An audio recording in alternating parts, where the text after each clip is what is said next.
5 volts charger na walang output at ayaw gumana. So ganito lang gawin.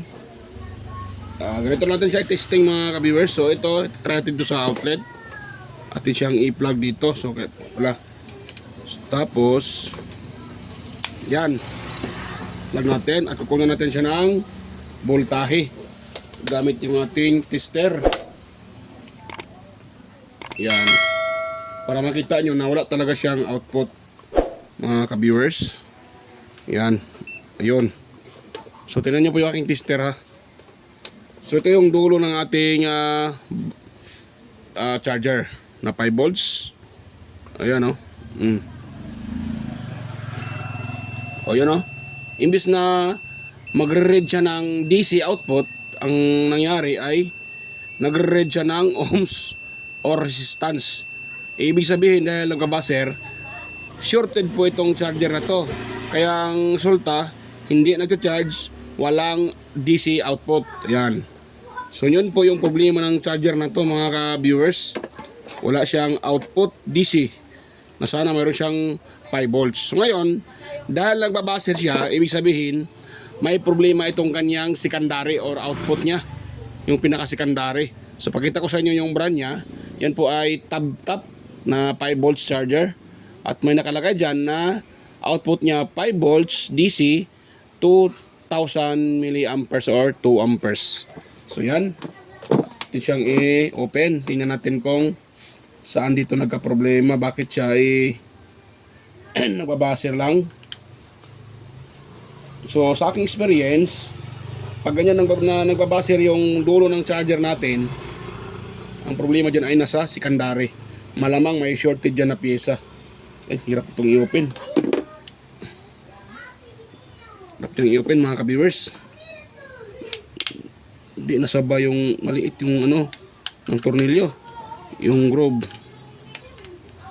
Yun. Yan, maliit siya. So, tanggalin ko muna mga kabisa yung tornilyo. Mahirap tanggalin eh. So yan, na-open ko na yung charger na to mga ka-viewers. Yan o. Yan na po yung kanyang ang kagandahan itong charger na to ay legit siya na 2 ampere. Maganda ito mga ka-viewers. Totoo talaga siyang 2 ampere. May iba kasi na sinasabi lang ng 2 ampere pero kunti lang yung laman. Ito makikita natin dito, marami yung laman. Marami siyang laman. Yan o. Yan o. So legit talaga siya na 2 ampere. Yan. So yan. Atin itong ititest yung kanyang, dahil shorted itong kanyang ito, nagbabasir yung kanyang itong connector niya, pinakadulo niya, pinaka-pin niya. So dito tayo magtitest sa secondary. Itong dito banda, ito. Secondary yan, pati dito sa likod. Yan, secondary yan. Ito, di ba may naghiwalay? Yan. Itong dito banda secondary. Ito naman dito banda, ito yung tinatawag na primary or matataas na voltahe. Pagdating dito sa kanyang chopper transformer, paglabas dyan ay 5 volts na yan. Ayan mga ka-viewers. So ito, kuha tayo ng tester at atin siyang ititest.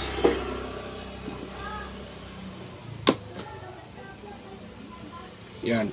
So tingnan nyo po mga ka-viewers ha. Tingnan nyo po yung So dito tayo sa secondary.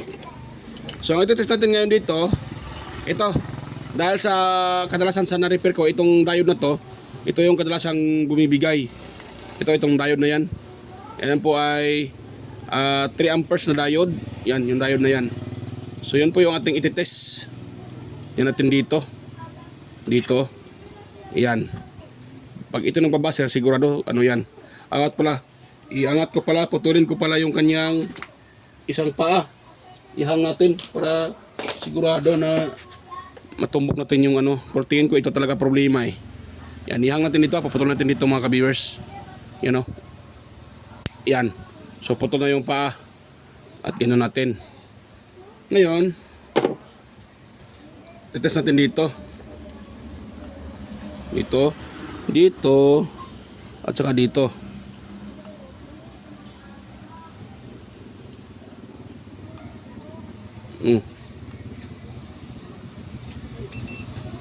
Na yun.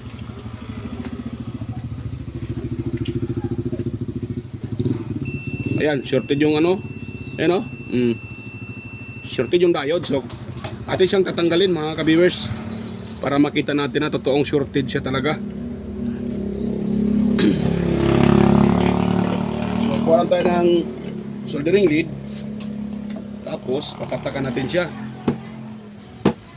para madaling matanggal. Huwag natin gamitan ng huwag natin gamitan ng suction pump. Na yan.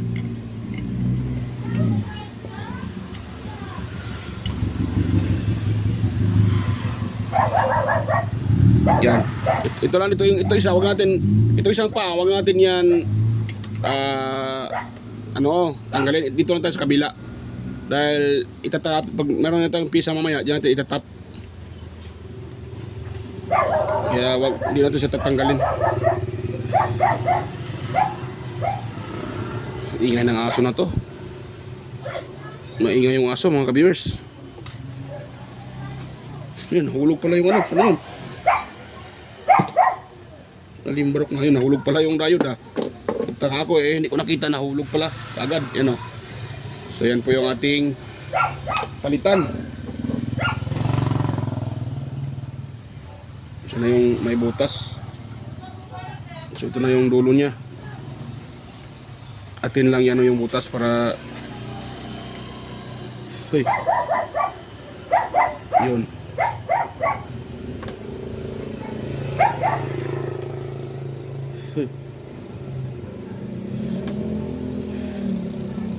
Yun.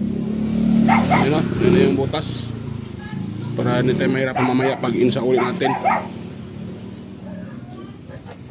Yan. So ngayon, itong tinanggal ko na diode ay ating ititest uli para makita nyo mga ka-viewers.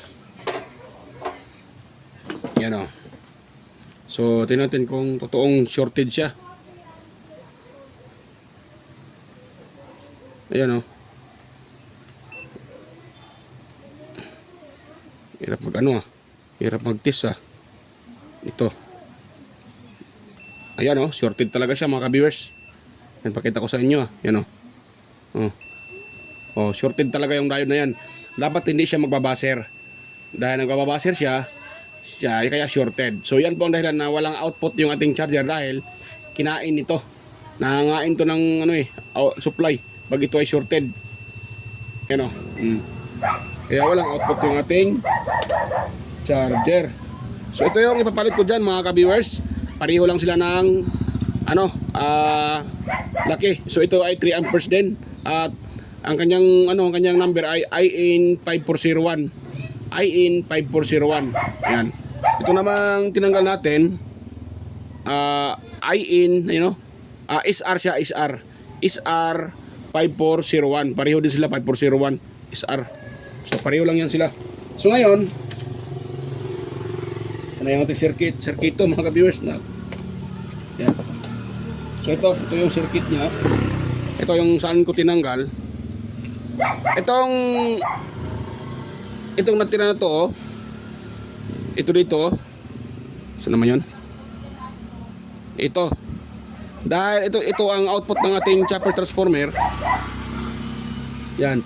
Yan pong output ng ating chopper transformer. Yan po, dadaan yan dito. Tapos dadaan yan ng ating diode. Ayan. So ibig sabihin, dito po yung nakalagay ang ating positive. So saan ba dito ang positive? Yang may guhit, yan po ang negative side. Ito naman sa kabila, yan po ang positive side. So parang nakaganon siya. Nakaganon siya mga kaberso. Nakaganon yung forma niya. Ganon. Tapos itong paa na to, at yun ang ating isolda dito. Kaya hindi ko ito pinutol ng sagad dahil maiksi yung itong diode na ilagay natin, maiksi yung paa. Kaya hindi ko siya pinutulan ng sagad mga ka-viewers. O, di ba? Mali. Kagwang na. Ganon pala Sorry. Mali yung pagkalagay ko. Ayan, ganon. Dahil dito mag-iin, ito kasing itong purong itim na yan po ay positive. So dahil positive ito, pakita ko sa inyo na itong ating ilalagay, kahit sa kanan ito ay okay. Yan, pakita ko sa inyo na hindi ito magbabaser.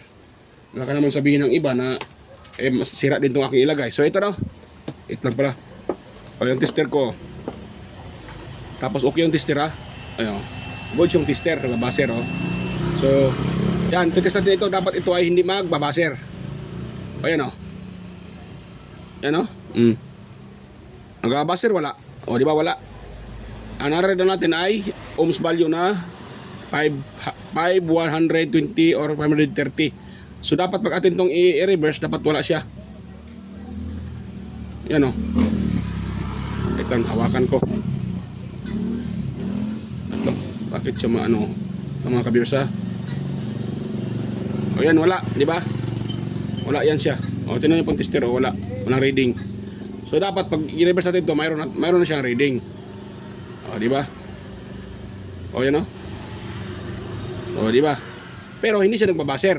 Dahil pag ito yung magbabaser, nasira na ito. Or, kung wala din siyang reading, kahit balik-tarin mo, wala kang nare-reading, dapat ito ay iset mo sa diode. Tulad nito, try siyang iset sa diode para makita nyo. O, yan o, diode test yan. Ngayon, o, ito siyang i-test dito. O, di ba, wala. Pero pag ating ganun siya, itong red dito sa positive, mayroon yan. Yan o, 532 volts mga ka-viewers. So good itong diode na to. Tapos pag i-reverse natin, dapat ito ay wala. Yan. O di ba? Dahil ang ng diode ay hindi niya pakalalabasin pag mali yung connection. O di ba? So walang lalabas na output. So ganun yung diode dapat sana. Dahil pag mayroon ka ring mariread na baliktaran, ibig sabihin sira na po yung diode. Magbabasir siya, sira na rin pa rin yung diode. Walang reading, sira pa rin yung diode. Dapat meron siyang reading na isang flow lang or isang side lang, walang reverse. Dahil pag may-reverse yung diode, may reading siya pabalik, ibig sabihin sira na rin yung diode.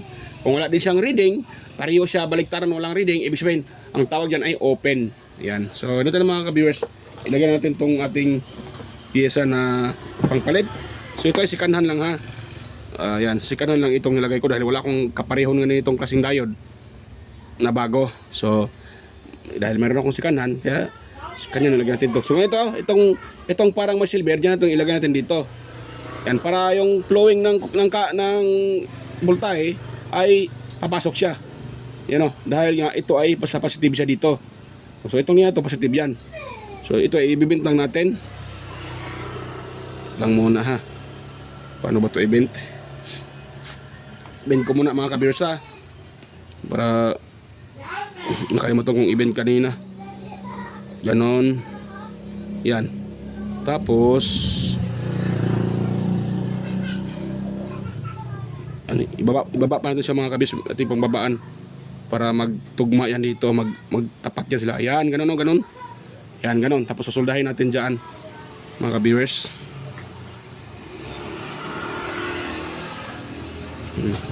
Yan. Yan, so kuha lang ako ng soldering lead at saka soldering iron pala. Yan, puputulan natin dahil mahaba. Masyadong mahaba mga ka-viewers. Yan.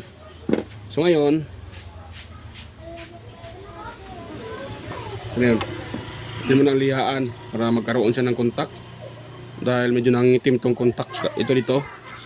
Yan, tinalihaan lang. Yan. Yun. Tapos yun siya. Kuha tayo ng soldering lead at siyang hinangan.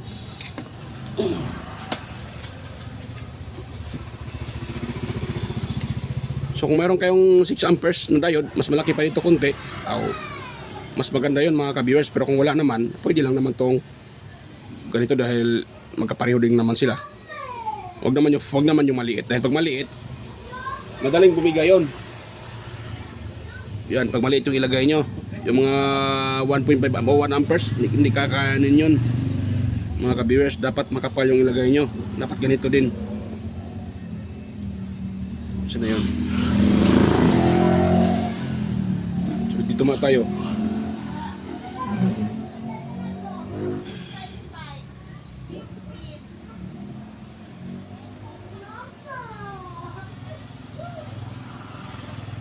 Yan.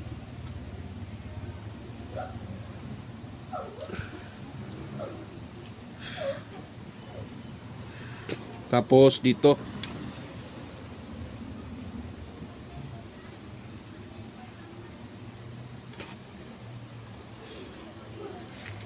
Yun. Yan ako lang dahil medyo pasensya na mga kabersa, hindi tayo master sa pagsusulda. Yun. Mapit na siya. Nakapitan na ng solda. So pwede na yan mga ka-viewers. At yun, maganda naman yung pagkahinang natin. Hindi naman kalog. So saktong-sakto lang yung pagkahinang natin dito.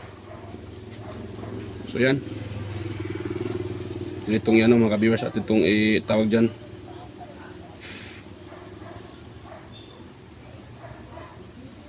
Yan. So sa natin to. At natin dito. So hindi ko napakita ang pagsawin ito mga ka-viewers para matestingin natin ito. So yan. Balikan ko lang kayo pag ito ay naano ko na ito, na-assemble ko na dito. Okay naman yan, nailagay na natin. Yan o. So nalagay na natin yung medyo makapal lang yung nalagay ko na hinang, pero mas maganda yan para kapit na kapit. Yan o. Dito, iwasan nyo na magdikit-dikit yan ha. Dapat hindi magkadikit-dikit yan. Walang magkadikit-dikit dahil pag may magkadikit-dikit dyan, puputok yan. Mag-short yan mga ka-viewers. So okay na yan. So wait lang muna. Bago pa natin ito i-assemble, try muna natin yan uli. I-tester yung dulo kung magbabaser pa ito. Dahil napalitan natin ng pyesa. So try natin sa uli.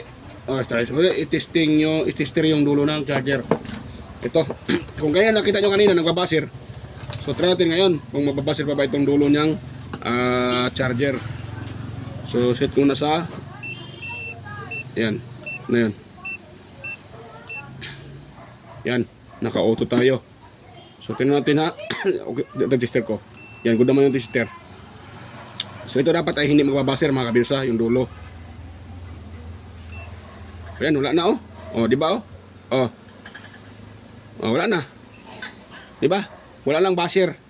Wala nang nagbabaser yung kaya nagbabaser yan kanina. Yan oh. Yun. Oh, di ba? Wala nang nagbabaser. Ibig sabihin, wala nang shorted. Symbol ko lang mga kabirsa. So yan. Okay na mga ka-viewers, yan o. Sauli ko na yung kanyang dalawang screw at atin na itong ititest para madali tayo dito. So ito yung aking adapter. Yan. Yan o. So try natin siyang kuna ng out voltahe. So atin siyang i-plug mga ka-viewers. Yan o. Oh, na-plug na natin. Yan o. Yan yung naka-plug na. So ngayon kukuha natin siya ng voltahe. Sana ito ay mayroon ng voltahe mga ka-viewers na 5 volts. Dahil pag ito ay mayroon na, so okay na ito. Yan. Natin ilagay yung tester natin para makita nyo. Ayan yung dulo ha. Ito yung pinakadulo niya. Ayan o. Oh. Oh yan. Mayroon na siya oh. Wait, mali yung ating polarity. Yun. Ayan o. 5.2 volts DC. Ibig sabihin, yun lang talaga ang problema mga ka-viewers. Nagsushort yung kanyang pinaka-rectifier diode sa secondary. Ayan o. Oh, goods naman siya. Yan. Mga viewers, yan, kung mayroon kayong nakuha ng konting idea sa aking na-share, sana huwag kalimutang mag-like, i-share yung aking video, at tigit sa lahat, paki-subscribe na lang mga viewers sa aking channel. Ayan, salamat sa inyong panonood at suporta. So yan mga viewers, hanggang dito lang po yung aking video at salamat sa inyong walang sawang suporta. Yan. So ako ay magpapaalam na po at kita-kita tayo ulit sa aking next na mga uploads. So yan, bye-bye po mga viewers.